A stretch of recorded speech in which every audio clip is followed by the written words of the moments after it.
देखो भाई, ये रेशमी आलू की गाथा है, इनको बहुत अच्छे समझो।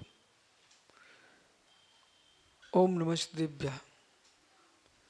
आचार्य प्रवर कुंददेव पंच प्रावर्तन की जो गाथा है, कुंद कुंद स्वामी की वाष्णु पे अत्यंत प्रसिद्ध है। सर्वासिद्धि में पूजपा स्वामी ने ये 5 गाथा लिख के रखी। तो कल आपने पुद्गल प्रावर्तन को सुना। अब पुद्गल प्रावर्तन को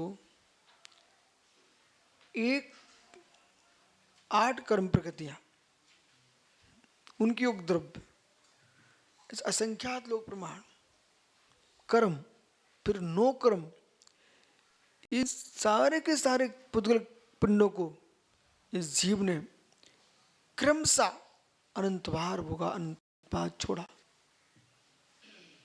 जो संपूर्ण कर्म प्रकृतियों का पिंड समाप्त हो जाएगा तो एक पुद्गल प्रावर्तन होगा। इतना जीव ने होगा। सामान्य रूप से इष्टोपदेश ने आपने पढ़ा ही है। इस जीव ने भुक्त मोहन में सर्वे पुद्गला, सारा पुद्गल तुमने भोग डाला उच्चिष्ट के समान। अब क्या है विशु? किस बात पर हीरा बालक?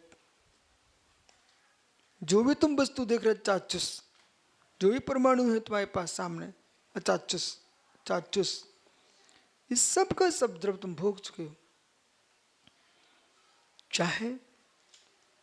चाहे बैल की लघुशंका हो, चाहे बैल का गोबर हो, चाहे छिपकली की बीट हो, चाहे कबूतर का मल हो, चाहे बिल्ली का मल हो, चाहे किसी के शरीर हो, ये सारे परमाणु तुम भोग चुके हो। न किसी में गिलानी करो, न किसी में इस पर रखो।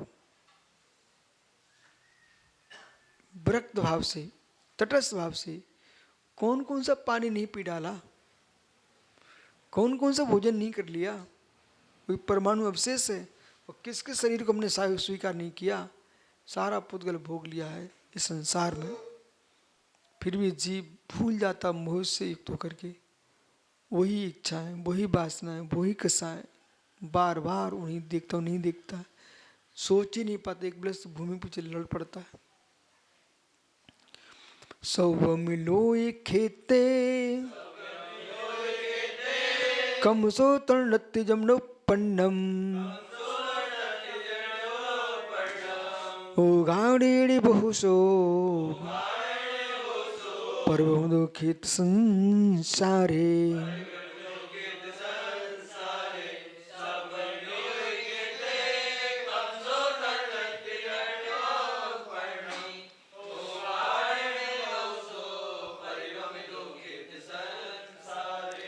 छेद प्रावर्तन,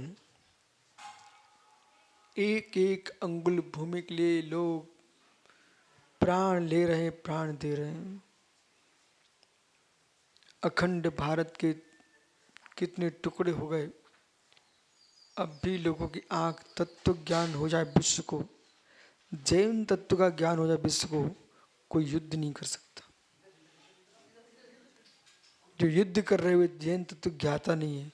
जैन कुल में जन्म लेने की बात नहीं कर रहा हूं मैं, वो तो जैन भी लड़ते मिल जाएंगे।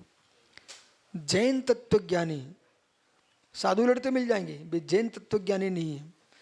जो पंथों पर, परंपराओं पर, गुरुओं पर, संघों पर क्लेश कर रहे हैं, वे जैन तत्व के ज्ञाता लोग नहीं है।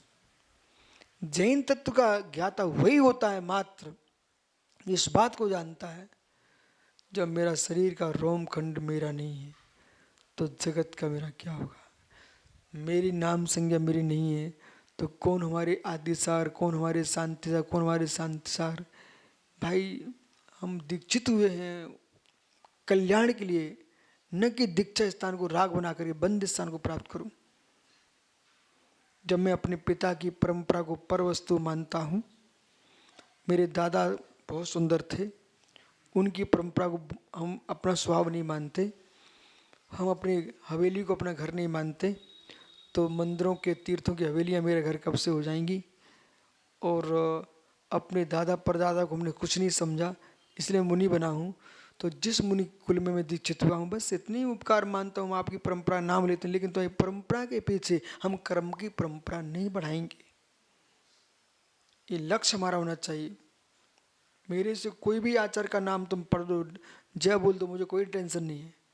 तुम आचार्य विद्यासागर की जय बोलो, तुम आचार्य विराग सारी जय बोलो, सन्मति सारी बोलो, वर्धमान सारी के बोलो, कुंतु सारी बोलो, जिनकी तुम्हें बोलना बोलो, मुझे कोई टेंशन नहीं है। तुम शांति सामारी जय बोलो, आदि सारी जय बोलो, कोई टेंशन बोलो। क्यों? दिगंबर मुनिराज हैं, परमेष्टि, हम दिगंबर मुनि परंपरा के हैं। हम कौन से मुनि की अवहेलना करूं जो तुम मेरे से कराना चाह रहे हो? मैं किसी मुनि की अवहेलना करके निवृत्ति निकाय कर्म का बंध नहीं करना चाहता। इसलिए मुझे कोई भी आचार्य मुनि से एलर्जी नहीं है और कोई से राग भी नहीं है तीव्र। क्यों?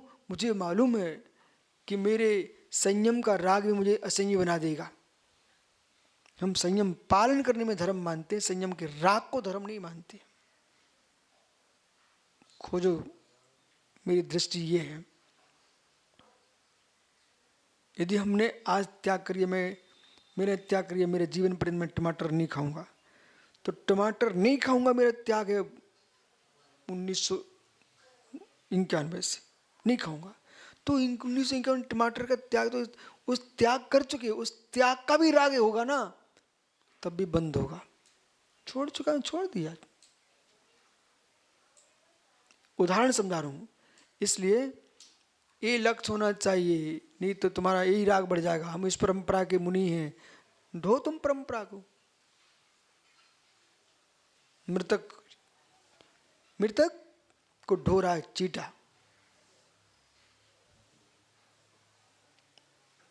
सब में एक मात बीतराग श्रमण धर्म ही श्रेष्ठ है, ऐसा स्वीकारना चाहिए। पर इसका राग भी मुझे बंद का कारण है। सब्बम लोक खेते संपूर्ण लोक क्षेत्र में कमसो आ क्रम से इकड़े, बस समय हो गया। ये प्रथम प्रदेश है। ए सम्यक इधर देखो, ये प्रदेश है। तुमने जघन्य अवगाहन से तो यहां जन्म लिया, यहीं पर उत्कृष्ट अवगाहन जन्म लिया, ठीक है। अब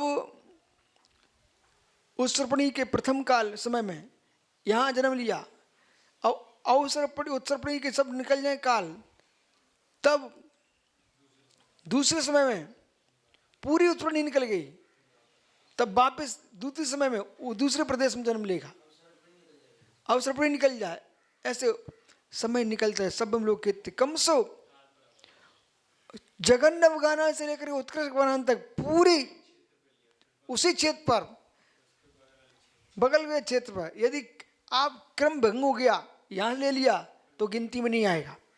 ये आपने क्रम से ये पूरे क्षेत्र में जन्म लोगे, जघन्य अवगाहन, मध्यम अवगाहन, उत्कृष्ट अवगाहन से, तब इस जीव क्षेत्र काल क्षेत्र प्रावर्तन पूरा होगा। अब सोचो कौन सी विलस्त भूमि में लड़ रहे तुम विश्वा, कौन सी सामग्री तुझे राग सताता बालक। ऐसा विश्व कोई द्रव्य नहीं है, क्षेत्र नहीं है। काल की आगे बात करेंगे। इस प्रकार से इस जीव ने क्षेत्र प्रावर्तन को प्राप्त किया।